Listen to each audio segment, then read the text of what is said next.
Bienvenidos a un domingo más en Epicentro. Te invitamos a que nos sigas en nuestras redes sociales, a que te pongas cómodo ahí en tu lugar y que estés al pendiente de la programación. Quédate con nosotros y vamos juntos a disfrutar de esta reunión que viene el día de hoy. Bienvenidos.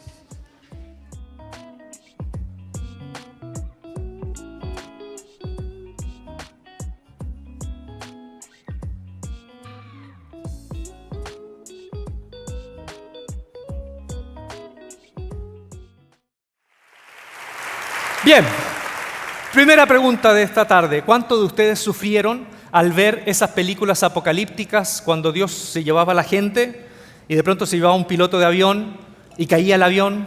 ¿O se llevaba personas, familiares queridos y quedaban acá en la tierra? ¿Cuántos quedaron traumados con esas películas? ¿Sí? Habían visto, no sé si vieron, pero habían algunas películas en donde se iba la gente y los ángeles se daban el tiempo de ordenar la ropa.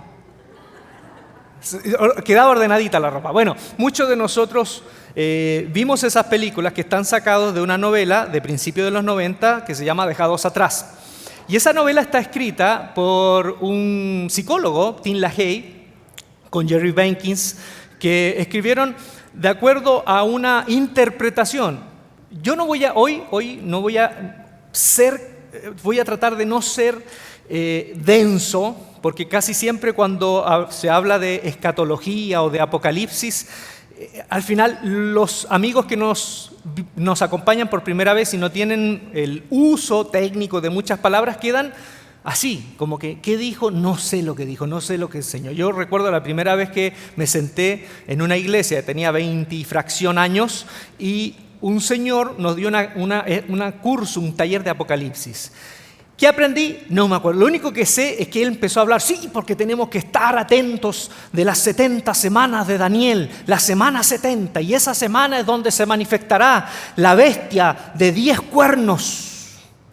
Y después de eso dice, porque en Apocalipsis esa bestia también aparece y es la gran ramera y tienen que tener cuidado porque va a venir el día del rapto y si nos quedamos acá vamos a ser parte de lo que va a ser el gobierno del anticristo, que va a ser un pacto con Israel de 7 años a los 3 años y medio lo va a romper y nos va a cortar la cabeza a todos los que seamos fieles. Espero que nadie se quede aquí porque después Jesús va a luchar contra Og y Magog. ¿Y saben qué? Yo, mientras estaba escuchando eso, decía, ¿qué se fumó este tipo? No entiendo nada, es chino mandarín. Entonces vamos a tratar de no complicarnos la cosa en esta tarde. Bien, vamos a hacer preguntas y respuestas. Primera pregunta, ¿cómo puedo resumir Apocalipsis y toda la escatología bíblica? Escatología, si escuchas esta palabra por primera vez, viene del griego eschatón, que significa final, lo final de los tiempos. Por eso escatología es el estudio del final de los tiempos, ¿ok? Entonces, ¿cómo puedo resumir Apocalipsis y la escatología bíblica? Respuesta sencilla es esta, en que los buenos al final van a ganar. Y con eso me despido, muchas gracias. Nos vemos, adiós. No. ¿Te imaginas? Eso sería todo. Algunos de ustedes ya sé lo que están pensando. Oye, devuelvan la ofrenda, yo vine por algo más. Devuelvan la ofrenda. ¿Por qué hay literatura? Fíjense, ¿por qué hay literatura en la Biblia que habla de bestias? ¿Es literal esto de las bestias? Yo sé que para muchas de ustedes, mujeres, algunas que están acá, ya es suficiente con la bestia que tienen. Entonces, ¿por qué más bestias? ¿Por qué más bestias en la Biblia? Ojo, ¿es literal? Porque una película que yo vi, yo le conté a Andrea, una película que yo vi que me dejó traumado, es una película en donde la chica iba corriendo y supuestamente en los 3 años y medio donde el anticristo rompe el pacto y todo eso, emergen demonios literal, demonios, y venían persiguiéndola por un pasillo y tenían unas máscaras, se veía que era película de mala calidad porque a un demonio se le estaba cayendo la máscara. Entonces, quedaste traumado. Y yo recuerdo también unas señoras de la iglesia cuando de pronto estaban hablando de Pokémon y decían, no, porque han visto esos monstruos feos de Pokémon. Sí, están preparando a los niños para cuando salgan después en Apocalipsis esas bestias. Y yo me imagino en Apocalipsis Pikachu.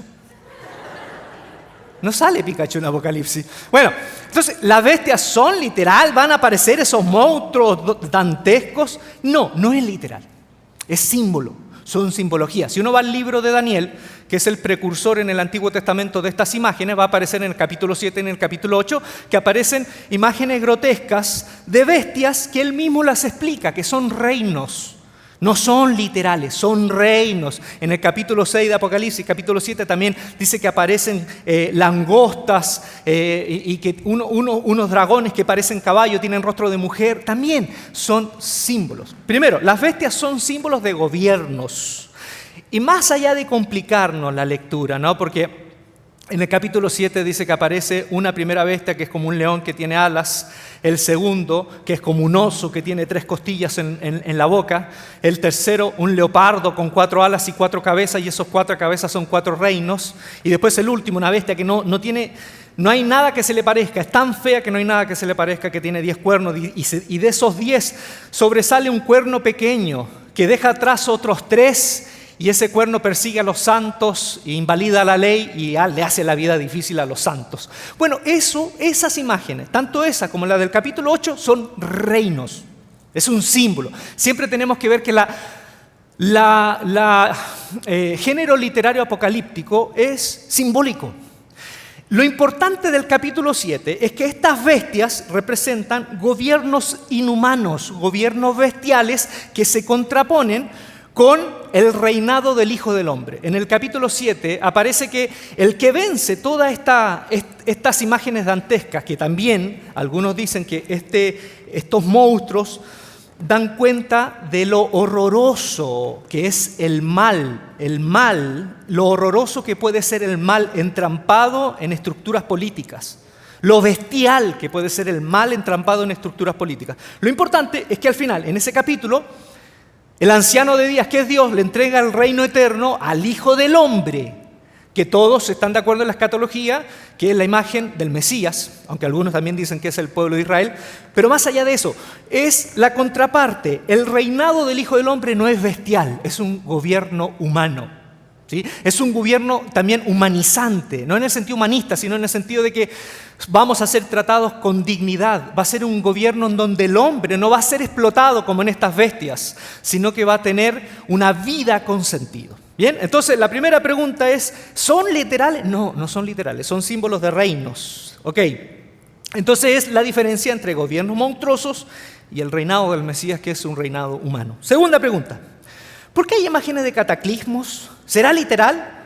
O sea, ¿la luna se convertirá en sangre? Y no sé, cada cierto tiempo ustedes saben que hay la luna azul, la luna de sangre. Y no aparece la gente que lee el horóscopo que dice, sí, porque Nostradamus dijo que cuando aparezca la luna de sangre ganará el Cruz Azul y eso será el fin. Y ya ganó el Cruz Azul, entonces no fue el fin. No fue el fin, ¿no? Entonces, estas imágenes celestiales también son símbolos de cambios profundos políticos. De hecho, hay un salmo cuando David fue liberado de la persecución de Saúl. Después David escribe sobre esa liberación y lo escribe con un tenor poético que vamos a leerlo a continuación. Y fíjense lo que dice David, cómo él escribe su experiencia pasada cuando Dios lo liberó de la mano de Saúl. Salmo capítulo 18, versículos 6 al 15. Comienza así, después ustedes van a tener otro texto aquí. En mi angustia invoqué a Jehová y clamé a mi Dios, él oyó mi voz desde su templo y mi clamor llegó delante de él a sus oídos. La tierra fue conmovida y tembló. ¿Escuchan? Efectos especiales. No, aquí estamos a otro nivel, 4D. Se conmovieron los cimientos de los montes y se estremecieron porque se indignó él. Y aquí viene el texto. Por el resplandor de su presencia, sus nubes pasaron, granizo y carbones ardientes. Tronó en los cielos Jehová y el Altísimo dio su voz. Granizo y carbones de fuego. Entonces aparecieron los abismos de las aguas y quedaron al descubierto los cimientos del mundo. Y a tu reprensión, oh Jehová. ¿Sucedió todo eso literal cuando Dios liberó a David de Saúl? No. Pero en una manera literaria, en una manera hiperbólica, maravillosa, David registra que la liberación de Dios fue como si hubiese acontecido un cataclismo a nivel cosmológico, pero no fue así. Entonces, en ese tenor literario de los hebreos, que es propio de los hebreos este tenor literario, debemos entender que cuando el Nuevo Testamento, sobre todo Apocalipsis, habla de estos cataclismos, de estos movimientos, de la luna cayendo granizos con sangres envueltos en fuego. Todas estas cosas no son literales. Es más, en Apocalipsis hay una manera de leer Apocalipsis, porque hay varias propuestas de lectura. Una manera de leer Apocalipsis es leerlo como un símbolo o como una repetición simbólica del Éxodo del Antiguo Testamento. ¿Por qué? Porque los sellos que de pronto aparecen desatándose, el Cordero empieza a desatar los 7 sellos y después las copas de ira, son las plagas, son como una repetición de las plagas que ocurrió en Egipto. Ahora, ¿será literal que así van a acontecer las plagas? No, es un recurso literario. ¿Por qué? Porque lo que quiere enfatizar Apocalipsis es que cuando Dios despliega estas plagas, busca el arrepentimiento de la gente. Y en Apocalipsis, cada vez que cae el cielo y se desatan estas plagas, se dice que los reyes de la tierra, las personas, desde los esclavos hasta los reyes, blasfeman contra Dios y se enojan y no se arrepienten, endurecen su corazón. ¿Por qué? Porque en el Antiguo Testamento, cuando se desataron las plagas, el faraón, en vez de arrepentirse, endureció su corazón. Entonces es una analogía, e incluso en Apocalipsis se presenta a Jesús como el nuevo Moisés, que está delante del mar de cristal en uno de los capítulos maravillosos donde hay un cántico, el cántico de Moisés, que cantan. Entonces, ¿será literal? No será literal. No hay que tomar ese texto de manera literal, sino que hay que tomarlo desde un sentido simbólico que nos dice que cada acontecimiento que ocurre en la historia de la salvación, incluso lo que llamamos la ira de Dios, en el fondo la ira de Dios es un recurso de Dios para buscar que nuestro corazón se ablande y pueda buscar a Dios. Pero lo que ocurre es que la mayoría de las personas, en vez de acercarse a Dios, se endurecen más. Y ese es un poco el fracaso de Apocalipsis, desde un punto de vista, el fracaso de que Dios es tan caballeroso que nos da libertad, incluso para no estar de acuerdo con Él y no recibirlo ni seguirle. Entonces, el que se mueva la tierra, se caiga al cielo, son cambios profundos. Son cambios profundos, de eso se trata, cambios profundos que van a llevar al último cambio, que es el establecimiento del reino de Dios de manera definitiva. Pregunta 4. ¿Y la marca de la bestia, el 666, la marca que impondrá el anticristo, qué será? ¿Será la vacuna?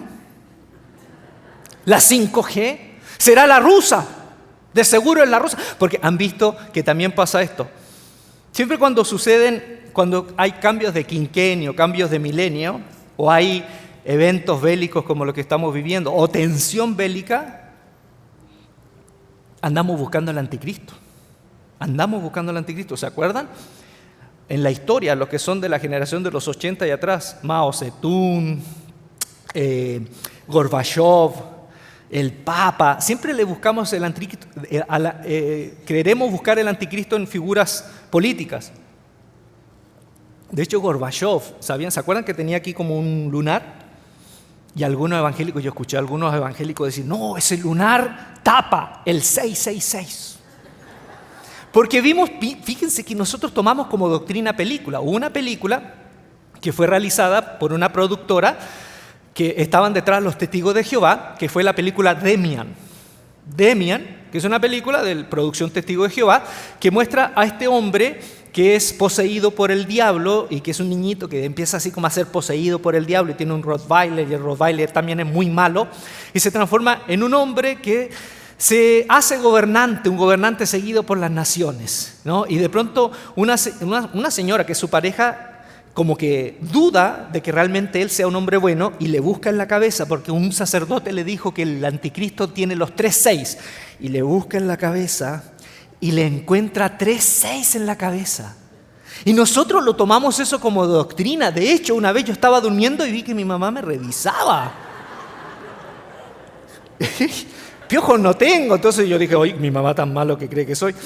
Entonces, ¿cuál será la marca? Y ahí hemos visto el código de barro, han aparecido tantas especulaciones. Fíjense, en el capítulo 13 de Apocalipsis, previo O sea, después de la historia que yo les comenté hace unos meses atrás, en Navidad, yo les hablé de esta historia del capítulo 12, que el dragón que aparece, un dragón que es la serpiente antigua, que es el diablo, que el mismo Juan lo explica, lo explica el símbolo para que no nos vayamos por especulaciones, persigue a una mujer que es el pueblo de Israel, pero también puede ser María, o las dos, a veces son polisémicos, son varios símbolos en uno. Y esta mujer tiene un niño que es el niño que va a regir los reinos de la tierra con vara de hierro, que es el Mesías. Ahora, es arrebatado y esta serpiente antigua persigue a la mujer es tomada por alas, o sea, le salen alas, Dios la protege, y como se frustra porque no puede contra la mujer ni contra el hijo que nació de ella, que es el Mesías, se va a perseguir a los descendientes de la mujer, ¿ya? Y ahí queda en suspenso, va a perseguir a los descendientes, que es la iglesia. ¿Ok? Juan está diciendo que ahí entramos nosotros. Y en esta persecución, el dragón, como no le resultó el ataque anterior, crea dos bestias.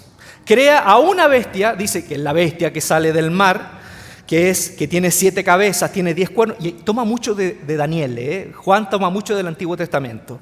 El dragón le dio poder y autoridad a esta bestia sobre todos. Es decir, si tomamos Daniel, esta bestia, al igual que el símbolo de Daniel, también es un gobierno. No es una persona, es un gobierno. Y le dio autoridad para atacar durante 42 meses a los descendientes de la mujer. 42 meses. Esto también es típico del libro de Daniel, que dice que hay un tiempo de persecución para el pueblo de Dios que son un tiempo, 2 tiempos y mitad de un tiempo. Los que han leído la Biblia se encuentran eso. O también aparece a veces 42 meses, que es lo mismo, que son 3 años y medio. Un tiempo, 2 tiempos y mitad de un tiempo son 3 años y medio.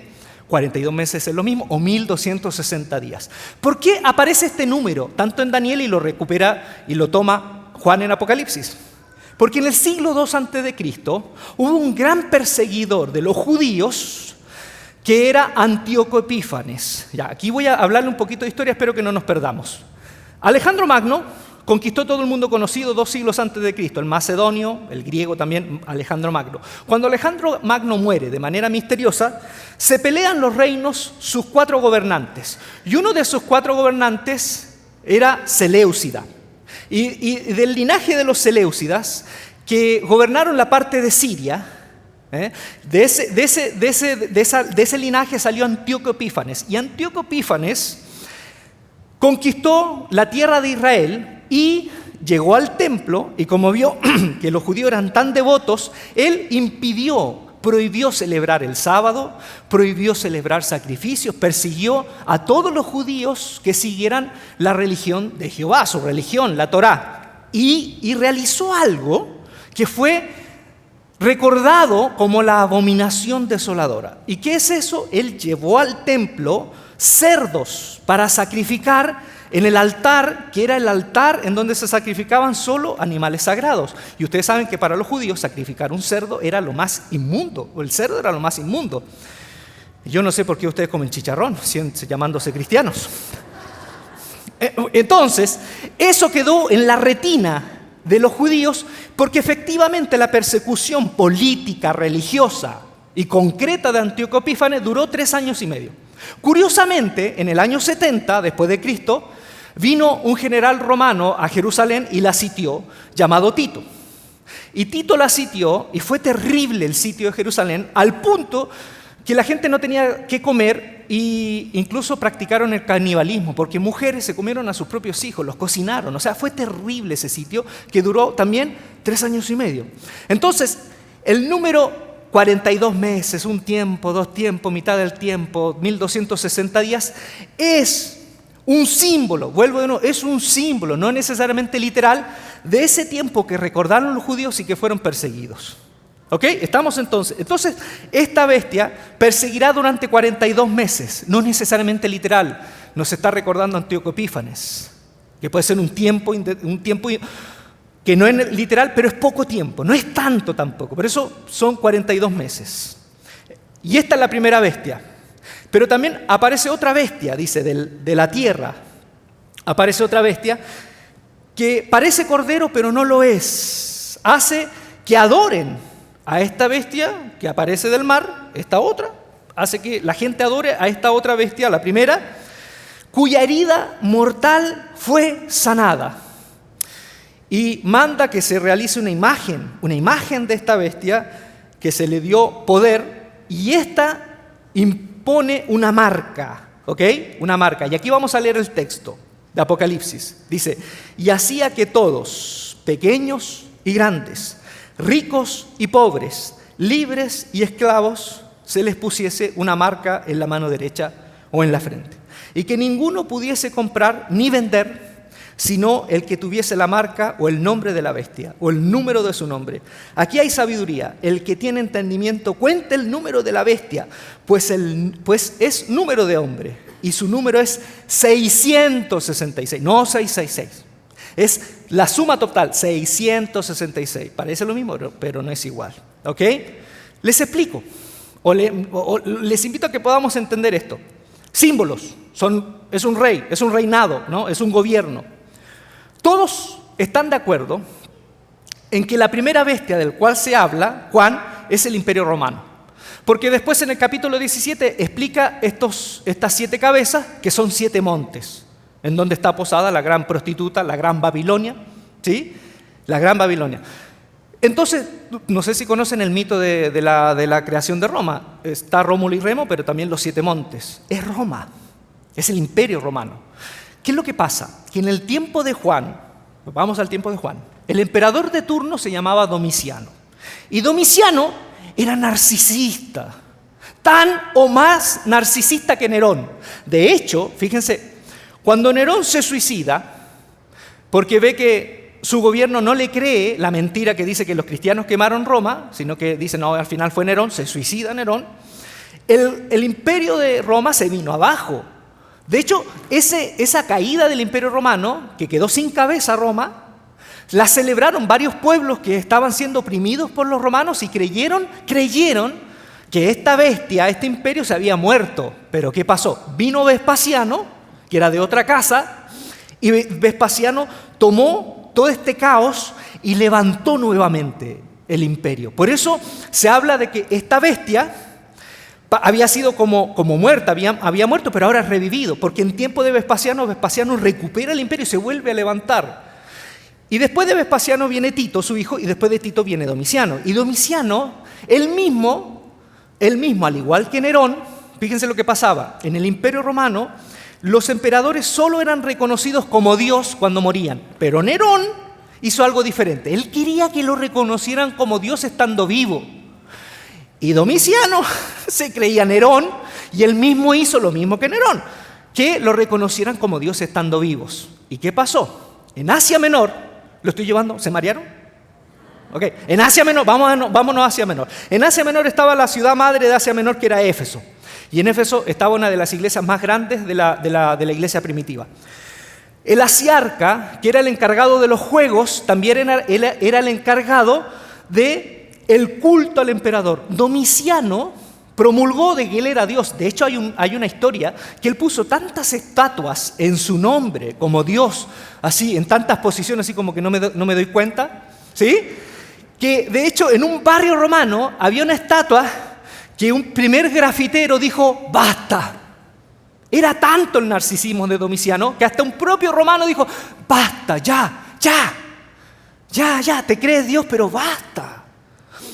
Y en Asia Menor, el asiarca obligaba a todos los ciudadanos de Éfeso, a todos y de otras ciudades, que le quemaran incienso a la imagen del emperador que era reconocido como Dios.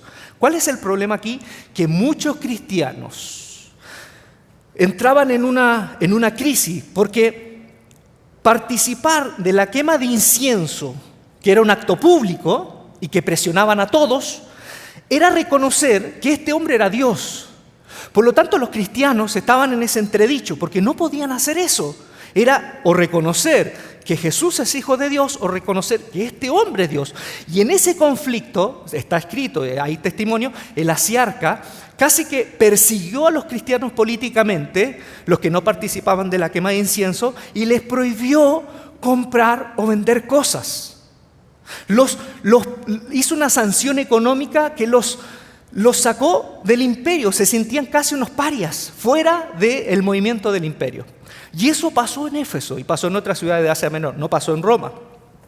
Entonces, lo que está diciendo Juan, no está diciendo que va a venir un código de barra futuro, está alentando a la iglesia de su tiempo, a decirles que no tiren la toalla, porque en ese tiempo, esa bestia, que es el imperio, esa bestia que también está reflejada en el emperador, quiere que lo adoren como Dios, y esta otra bestia, que es el culto al emperador, está presionando para que le rindan culto a este hombre, nombrándolo como Dios. Y ese era el conflicto. Ese es el conflicto. Entonces, ¿y el 666 qué significa? En el mundo antiguo se usaba la gematría. ¿Y qué era la gematría? Que tú, cada palabra, cada letra del abecedario o del alfabeto griego o del alefato judío, cada letra tenía una equivalencia numérica. En Pompeya, por ejemplo, se encontró que un joven escribió: yo amo a la 545. Yo amo a la 545. Ahora, ¿quién era la 545? No es que él había tenido más de 500 novias, no. La 545 era que él y ella, el enamorado y la enamorada, solo sabían quién era. A lo mejor el padre no estaba de acuerdo, la mamá tampoco. A lo mejor este joven no era de alta alcurnia, quién sabe la historia, no se supo más. Pero el 545 era la equivalencia numérica del nombre de esta chica. Bonito. Entonces, ¿qué significa 666? Si uno lleva la palabra Nerón emperador en arameo, que es la lengua nativa de Juan, en arameo, si uno escribe Nerón emperador y suma cada una de sus letras, maravillosa y curiosamente da como resultado 666. Y ahí puede venir otra pregunta. ¿Y por qué Nerón si Juan está escribiendo en tiempo de Domiciano? Hay una teoría que Juan comenzó el Apocalipsis en tiempo de Nerón y lo terminó en tiempo de Domiciano. Ahora, ¿por qué Nerón? También hay una respuesta. Para los judíos, a veces alguien que se destacaba en algo se le consideraba el padre de o el precursor de él. Por ejemplo, Abraham es el padre de la fe. Adán es el primer padre que trajo el pecado. David se considera el padre de la poesía judía. Salomón el padre de la sabiduría. Y Nerón, como fue el primer emperador que persiguió a la iglesia, se consideró el prototipo, la imagen del rey romano de todos los reyes a continuación que perseguirían a la iglesia o que habría presión económica o política. Entonces, queridos y queridas, yo no digo, y por favor escúcheme bien, que haya en un futuro un gobernante que haga una persecución política, económica, puede ser, pero Juan está escribiendo del futuro. Está escribiendo hacia el futuro, pero parado en su presente, porque Juan es pastor de estas iglesias y quiere animar a sus iglesias. Imagínense, ¿qué sentido tendría la carta Apocalipsis como una carta de ánimo a su iglesia si todo lo que está hablando van a ser cosas que van a suceder 2000 o 3000 años después de las personas que van a recibir la carta? Eso no es consuelo para nadie. Juan está invitando a que esta iglesia no tire la toalla. Y el 666, por lo menos en ese texto correctamente interpretado, es la presión política que está ejerciendo Domiciano, sobre todo en Asia Menor, a los cristianos. Ahora, en el capítulo 17, capítulo 17 de Apocalipsis, muestra de nuevo otra interpretación de esta bestia, para que nos quede más claro que no es la bestia, la primera bestia. Y dice, esto, capítulo 17 de Apocalipsis, versículos 9 al 11, dice, esto para la mente que tenga sabiduría. Las 7 cabezas que acabo de mencionar, dice Juan, son 7 montes, sobre los cuales se sienta la mujer, y son 7 reyes. 5 de ellos han caído. Uno es, y el otro aún no ha venido. Y cuando venga, es necesario que dure breve tiempo. La bestia que era y no es también el octavo. O sea, no son 7, también hay un octavo. Y ese octavo, que es de entre los 7, va a la perdición. Para nosotros, todos estos textos necesita que alguien de pronto lo pueda interpretar, pero para la gente que recibió la carta ya sabía, entendían los códigos. Para nosotros es más difícil. ¿Quién es estos 7 reyes? 5 han caído, ahora uno es, el otro va a durar poco tiempo, y viene uno que es parte de los 7, pero uno es un octavo que va a dejar de ser. Si uno cuenta todos los emperadores desde Augusto, fíjense, Cuenten conmigo. Augusto el primero, Tiberio el segundo, Calígula el tercero, Claudio el cuarto y Nerón el quinto. ¿Sí? El sexto que revive Roma es Vespasiano. Y posiblemente Juan está escribiendo en ese momento, esta parte del texto está escribiendo en tiempo de Vespasiano, que es el que es, desde donde escribe. Pero después dice, viene uno que va a durar poco tiempo. Y efectivamente Tito, su hijo, duró solamente 2 años. Y después de eso, viene uno, que es el octavo, que es parte de los 7, que es la bestia que es, que fue y que ya va a dejar de ser. Domiciano, el emperador que viene. Si uno se da cuenta, es difícil, pero no es difícil. Y uno entiende que Juan está hablando del imperio romano. De eso está hablando, del gran enemigo que tenían en ese tiempo y por el cual él estaba preso en Patmos. Pregunta número 5. ¿Y el anticristo? ¿Y el anticristo? Yo he escuchado que va a ser un papa negro. No va a ser negro, será mexicano.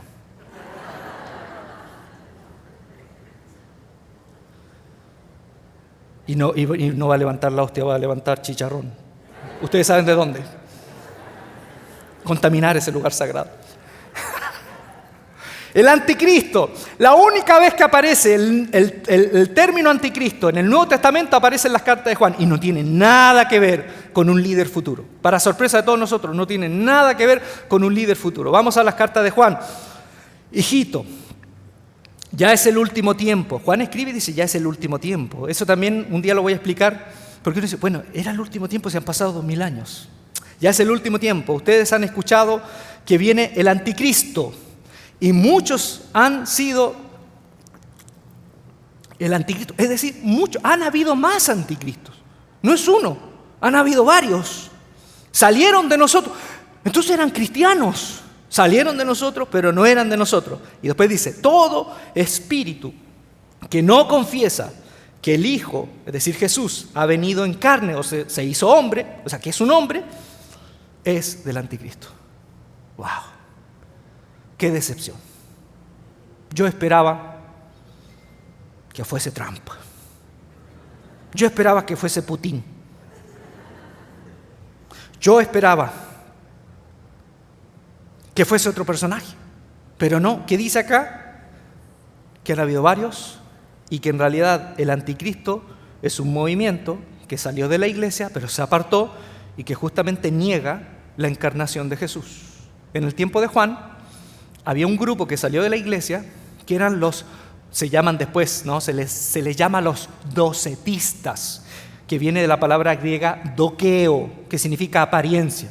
Y este grupo, como eran tan platónicos y eran como los precursores del gnosticismo, este grupo negaba que Jesús se hizo hombre. Decían, no, Jesús no pudo haber sido humano, por esa idea platónica de que lo físico es pecaminoso, lo físico es repudiable. No se pudo haber hecho humano, porque si es Dios, hijo de Dios, Él aparentó ser humano. Él aparentó, en realidad cuando comió, no comía. Cuando durmió, no es porque tenía sueño, ¿no? Aparentó ser humano. Entonces, este grupo se apartó de la iglesia y era la gran amenaza que tenían las iglesias en el tiempo de Juan. Este es el anticristo, queridos. ¡Qué decepción! El anticristo, en realidad, era un movimiento que tiene a Jesús, considera a Jesús divino y no humano. Es el docetismo. Y curiosamente, ¿cuántos docetas evangélicos hay hoy? Hay muchos docetas. No, ahora no se asusten, no es que quiere decir que son sectarios, no, pero hay mucho docetismo hoy. Porque si uno, fíjense esto, si uno de pronto quiere hablar de la humanidad de Jesús, gente se asusta. Se asusta. Porque tienen tan divino a Jesús que les asusta el Jesús humano y hasta lo rechazan. Cuidado con eso, cuidado. Revísense la cabeza porque puede ser que tengan Ahora, hay un pasaje en 2 de Tesalonicenses que puede estar hablando, porque ustedes pueden decir, y Ulises, ¿y ese personaje futuro? Porque nos han hablado toda la vida de ese personaje futuro. ¿Quién será? Entonces, ¿no es el anticristo? ¿Qué va a hacer? ¿Quién será? En la segunda carta de Tesalónica, a los tesalonicenses, Pablo habla del hombre de pecado. Y aquí podríamos pensar en alguien futuro. De hecho, leamos el texto. Miren, dice aquí en 2 Tesalonicenses 2, versículo 4 al 10. Habla de este hombre de pecado, hijo de perdición.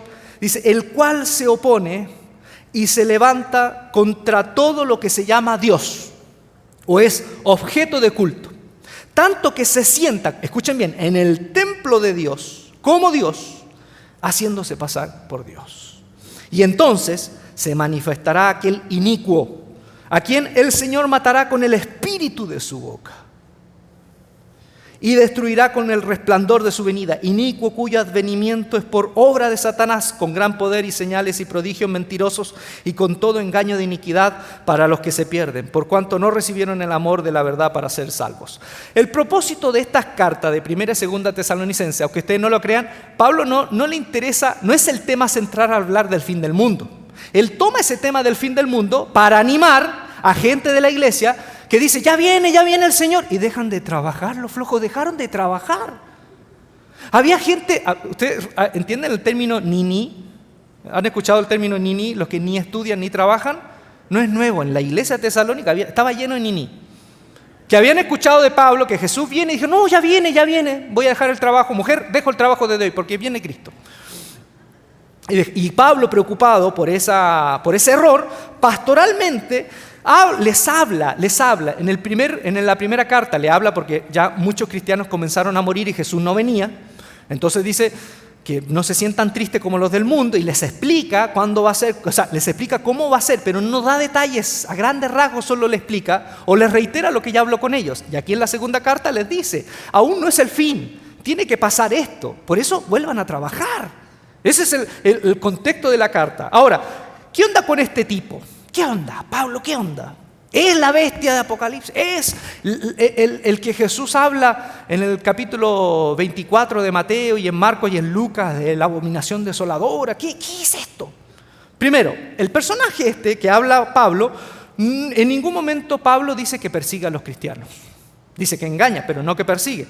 Segundo, no impone nada ni establece ningún gobierno. Lo único dice que va al templo y se sienta como Dios para que lo adoren, pero no habla de establecer ningún tipo de gobierno, no impone sanciones económicas, enfrenta no tanto a Cristo, dice que se va en contra de Dios y todo lo que es Dios. Entonces, más que anticristo, es un antiteos, antidios. Obra milagros y maravillas hasta el punto de sentarse en el mismo templo. Ahora, perdóneme, que esto me fascina, por eso lo comparto con tanta vehemencia. Hay varias opciones. Primero, puede ser que este personaje, Pablo esté pensando, como dice que se sienta en el templo de Dios y se quiere hacer pasar por Dios, puede ser que esté hablando, primero, de Tito. En el año 70, después de que Pablo murió, Tito entra a Jerusalén, la destruye, y Tito hace algo parecido a Antíoco Epífanes 2 siglos atrás. Lleva esfinges romanas al templo de Dios. De hecho, dice que entra al lugar santísimo, rasga la tela y dice la historia que Tito vio y dijo, ¿y dónde está Dios? De hecho, tomó de los utensilios del templo y se los llevó a Roma como botín. El año pasado tuve la oportunidad maravillosa de estar en Roma y fui al Coliseo, después fui al Palatino, el lugar donde estaba el foro romano, la Vía Apia terminaba, donde hacían la procesión, y vi el arco de Tito. Y en el arco de Tito efectivamente aparecen las imágenes de los soldados transportando la menorá, el candelero de 7 cabezas, que se lo llevaron a Roma como forma de botín. Algunos dicen que este fue Tito, que Pablo está pensando en Tito porque efectivamente Tito hizo algo y como después los emperadores se creían Dios, posiblemente está hablando de este evento que llega al templo de Israel hasta destruirlo, y por eso que Tito fue el emperador que duró menos. Algunos judíos justamente dieron conexión en su muerte prematura en relación a lo que hizo en el templo. Entonces, esa es una posibilidad. Otra posibilidad que Pablo alude, que en un futuro, cuando haya un templo, porque ahora se destruyó, va a venir un tercer templo y va a venir un personaje que va a entrar a ese tercer templo y va a querer ser adorado. Pero, vuelvo a decir, ni Jesús habla de un tercer templo, Pablo tampoco habla de la reconstrucción de un tercer templo. Todas esas enseñanzas de un tercer templo reconstruido son enseñanzas que son parte de una escuela escatológica que es la más nueva de las nuevas y que es la que se hizo más famosa en nuestro continente y en Estados Unidos. La tercera opción, y aquí puede ser también la que da poco más de sentido. Que Pablo, realmente cuando habla de que este personaje entra al templo de Dios, no está hablando del templo judío. Porque para Pablo, el templo de Dios ya no es el templo judío, es la iglesia. La palabra naos, santuario en griego de la cual escribe Pablo, es la iglesia. Entonces puede ser que en un futuro haya un gobernante o alguien que se pase de listo y que seduzca a la iglesia al punto que la iglesia le rinda pleitesía. O sea, un sistema político que la iglesia le rinda pleitesía y se transforme en un sistema totalitario, o en un sistema que abrace todo el mundo con su influencia y sea derrocado de la única manera cuando Jesús vuelva. Y eso no es algo nuevo. La iglesia le ha besado los calcetines desde Constantino y varios otros reyes en la historia. Así que la iglesia tampoco es, ay, va a venir esto que va a pasar por primera vez. No, ya la iglesia lo ha hecho. La iglesia le ha besado los calcetines a cuánto emperador o rey o ministro totalitario ya ha pasado. Entonces puede ser que venga un último, que suceda. ¿Y la gran tribulación? Sexta pregunta. ¿Y la gran tribulación? ¿Qué onda, Ulises? Primero, Jesús está hablando en el capítulo 24 de Mateo sobre el templo de Jerusalén y está hablando sobre la destrucción que va a venir y que vino en el año 70. Y de hecho hay escritos que dicen que como Jesús habló de la destrucción del templo, varios cristianos ya sabían y cuando venía Tito acercándose huyeron de Jerusalén. Los cristianos huyeron de Jerusalén porque ya sabían la predicción de Jesús de Nazaret. Cuando habla de la destrucción del templo, hay estas palabras que las pueden leer a continuación, Mateo 24, versículo 19 al 21. Dice, ay de las que estén encintas y de las que críen en aquellos días, pues que vuestra huida no sea en invierno ni en día de reposo, porque habrá entonces gran tribulación, cual no habrá habido desde el principio del mundo hasta ahora, ni la habrá. Y ahí aparece, habrá gran tribulación. Si Jesús está hablando del fin del mundo, no tiene sentido de decir, oye, que no sea un día de reposo en invierno cuando las embarazadas no puedan huir, porque si es el fin del mundo, ¿para dónde vas a huir? Está hablando de la destrucción de Jerusalén cuando venga Tito. Y lo que pasa es que en ese discurso de Jesús se mezclan dos asuntos, la destrucción de Jerusalén y el final de los tiempos. Entonces por eso de pronto es difícil percibir. Hay otro texto de Apocalipsis que habla de la tribulación. Este texto donde dice, no habrá desde el principio, ni habrá... ni en el principio, ni hasta ahora, ni la habrá nunca. Dice uno, entonces literalmente es una gran tribulación última. No, los rabinos judíos tenían mucho eso de la hipérbole. Eso no la habrá nunca, ni la ha habido. Es como decir, esto va a ser el acabose. E insisto, la destrucción de Jerusalén fue un acabose total para los que vivieron eso. 500 crucificados por día, la gente muriéndose de hambre, practicaron canibalismo. Fue un desastre humano terrible. Apocalipsis 7 también habla. Y Apocalipsis 7 habla de la tribulación cuando Juan ve los 144,000 sellados, que ese es otro tema. 144,000. Hay una creencia que dice que esto es literal, son 144,000. Entonces, ¿será así? No es así. Lo que pasa es que Juan maneja también el tema de las matemáticas como en el mundo antiguo. 144,000 es 12 por 12 por 1000. Es decir, el pueblo de Dios que representa el 12, pueblo de Dios multiplicado, ¿sí? 12 por 12, es decir, mucho pueblo de Dios, pero multiplicado al cubo, es decir, mucho pueblo de Dios. Esos son 144,000, es mucho pueblo de Dios que ha sido salvado. Y dice el texto, Apocalipsis 7, versículo 13-14, dice, entonces uno de los ancianos habló diciéndome, estos que están vestidos de ropa blanca, los 144,000, que es el pueblo de Dios, que es mucha gente, de distinta raza, pueblo, nación, ¿quiénes son y de dónde han venido? Yo le dije, Señor, tú lo sabes todo. Y él me dijo, estos son los que han salido, escuchen bien, de una gran tribulación. En el texto griego no tiene artículo, no es la gran tribulación. Solo dice, han salido de una gran tribulación y han lavado sus ropas y las han emblanquecido en la sangre del Cordero. Si los 144,000 es un símbolo de todo el pueblo de Dios que ha sufrido, directo o indirectamente, esa gran tribulación no es una en específico, sino es todo el tiempo en donde la iglesia ha sido perseguida de manera sistemática, a veces de manera más incisiva que otras, pero es toda esa tribulación de todo ese tiempo. Y posiblemente haya una última. Y no es que va a ser más grande que las que vinieron anterior. Quizás va a ser la última. No se sabe. Entonces, no es la gran tribulación, sino una gran tribulación. Bien. Y por último, ¿estamos bien? ¿Sí? Y el rapto. El rapto. Vamos a leer el texto que Pablo habla sobre el rapto. Porque el Señor mismo, con voz de mando, con voz de arcángel y con trompetas de Dios, descenderá del cielo y los muertos en Cristo resucitarán primero. Vuelvo, el contexto es: no se sientan tristes por los familiares que están muriendo, que creyeron en Jesús, porque ellos nos van a llevar la ventaja cuando Jesús vuelva. Ellos van a resucitar primero. Y los muertos en Cristo resucitarán primero. Luego nosotros, los que vivamos, los que hayamos quedado, seremos arrebatados juntamente con ellos en las nubes para recibir al Señor en el aire. Y así estaremos siempre con Él. Para recibir. En otras versiones dice, para el encuentro. Cuando estuve en Roma, reitero, había una chica que nos guiaba, que sabía mucho. Y ella mencionó una cosa. Dijo que estábamos... Si ustedes si tienen la oportunidad de ir a Roma a hacer este tour, vayan al Coliseo y después vayan al Monte Palatino, donde vivían los Césares. Cuando llegamos al Monte Palatino, ahí en las ruinas de donde vivieron la mayoría de los Césares, que es impresionante, ahí tú te das cuenta que estos se creían Dios, porque es impresionante. Para la arquitectura de su época es impresionante.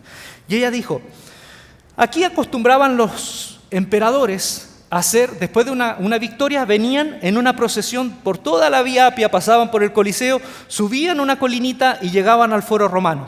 Pero cuando venían a esta fiesta, porque era una fiesta cuando venía el emperador con su ejército, se le llamaba la apántesis. Y la apántesis era un término conocido en todo el mundo greco-romano, que era cuando el emperador venía a un pueblo, ya sea la Victoria Roma o otro pueblo, la gente iba al encuentro a la afuera de la ciudad y se unía en la procesión con el emperador a donde el emperador iba a llegar. Increíblemente, Pablo, cuando dice que vamos al encuentro con Jesús, en este texto usa la palabra, ¿cuál creen? Apántesis. ¿Qué significa? Significa este texto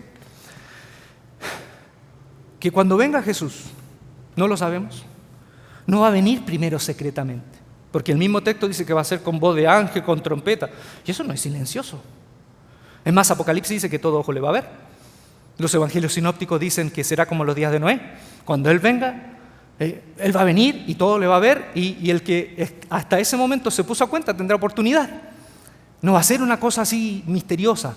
Y que vendremos al encuentro, es decir, cuando Él venga, los muertos en Cristo, según el texto, van a resucitar, se van a encontrar con Él en las nubes. Y dice, nosotros después vamos a ser transformados. Y hay una teoría, que por eso le digo, la última escuela, la más nueva, la dispensacionalista, dice que nos vamos a ir con Él a vivir la boda del Cordero, mientras acá queda la hecatombe. Pero si Pablo usa la palabra apántesis, no está diciendo que nos va a llevar a celebrar, mientras acá queda la hecatombe. No, vamos a salir al encuentro con Él para unirnos a la procesión en la manifestación de su reino definitivo, en donde todo ojo le va a ver. Entonces alguno me va a preguntar, y como último, ¿y de dónde salió esa teoría de que venía secreto y todo eso? Bueno, tiene su historia. La primera, en tiempos de Lutero dijo que el anticristo era el papado y era el papa.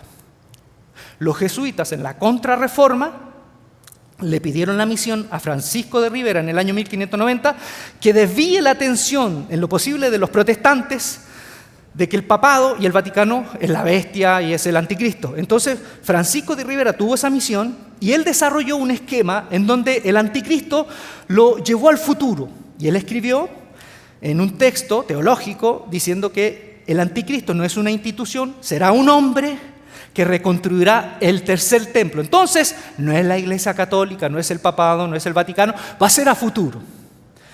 Después hubo un sacerdote chileno, Manuel de la Cunza, en 1791, que escribió un libro que se llama La venida del Mesías en gloria y majestad, y que para llegar al mundo evangélico protestante usó un seudónimo, Rabí Ben Ezra. Y él escribió justamente que también el anticristo es futuro, no es el papado, no es el Vaticano, pero aquí se cayó un poco. Manuel de Lacunza, porque dijo, pero es verdad, la Iglesia Católica va a entrar en una apostasía, en una rebelión contra Dios. Y eso no le gustó a la Santa Inquisición y lo excomulgaron por escribir eso. Y ahí él dijo, Jesús va a venir y se va a llevar a los fieles por 45 días en el cielo y después va a volver. Entonces ahí empezó a quedar la idea de como que va a venir, pero se los va a llevar y después van a volver. Edward Irving, inglés, en 1827, leyó el libro de Lacunza y le impactó tanto y lo tradujo al inglés. Y este libro, traducido, cae en manos de un grupo de cristianos bien fervorosos que se llamaban los hermanos de Plymouth, o conocidos como los hermanos libres. Y estos hermanos de Plymouth eran liderados por un pastor que se llamaba John Derby. John Derby, habían reuniones en donde eran carismáticos y había una chiquitita, una muchacha de 15 años que se llamaba Margaret MacDonald. Perdonen que le cuente el chisme, pero es necesario que sepan el chisme.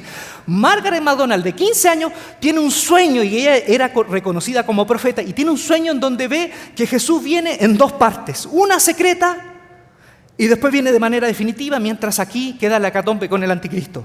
John Derby, que había leído también el texto traducido por Irving, dice, esto concuerda y encaja con lo que he leído, y empiezan a desarrollar una escuela de lectura que se llama la escuela dispensacionalista, que es la más nueva, que efectivamente no es la que tenían los reformadores ni la iglesia protestante clásica.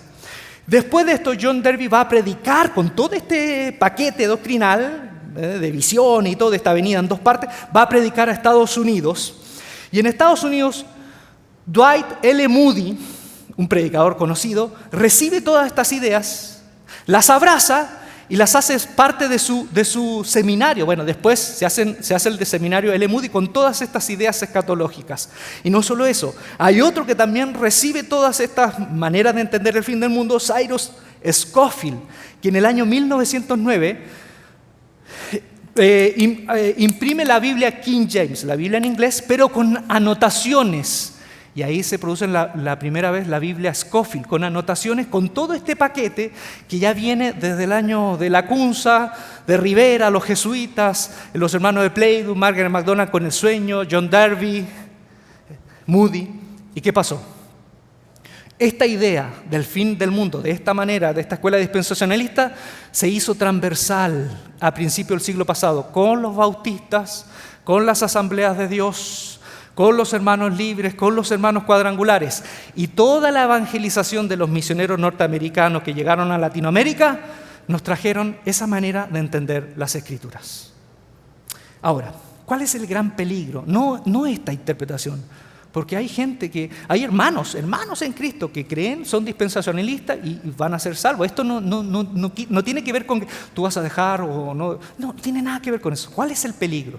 Y aquí termino. El peligro es que cuando nos metemos en estas zarzamoras de especulaciones, nos olvidemos de nuestra misión como iglesia. Ese es el gran peligro que yo veo.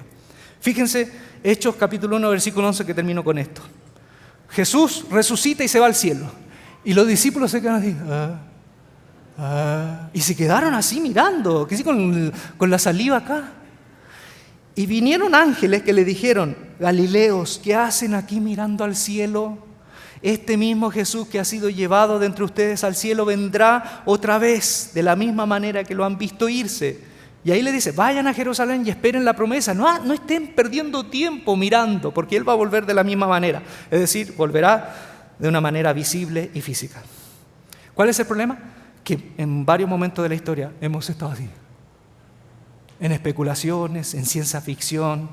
Tomamos películas de ciencia ficción y creemos, ya las tomamos como doctrina y las predicamos que así va a ser. El problema son estos, fíjense. En virtud de las especulaciones apocalípticas, uno de los problemas es transformarse en un grupo sectario. No, es que yo tengo la verdadera escuela escatológica. No, porque yo tengo la verdadera. No, porque tú eres cristiano y yo soy cristiano y tú no eres cristiano por tener la verdadera escuela escatológica. Esa es la gran tontería y estupidez del mundo. Segundo, uno de los grandes problemas de esta especulación, estar más atento a lo que vendrá que nuestra responsabilidad en el presente.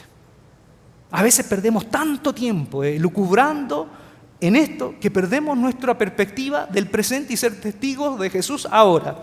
Otro peligro, estar más obsesionado con alejarse del mundo que comprometerse en el mundo. Estamos obsesionados que Jesús nos lleve, nos lleve, nos lleve. La oración del Padre Nuestro es venga tu reino, pero en la práctica muchos de nosotros queremos ser raptados a tu reino, y perdemos la oportunidad de ser testigos acá y servir en el mundo. Y por último, tener una visión de indiferencia a la creación, porque todas estas especulaciones nos pueden llevar al horror teológico de pensar que como Dios va a destruir todo, nosotros casi que no tenemos nada que hacer, casi como que tiene que suceder, la destrucción del mundo tiene que suceder porque es parte de la profecía. No es así.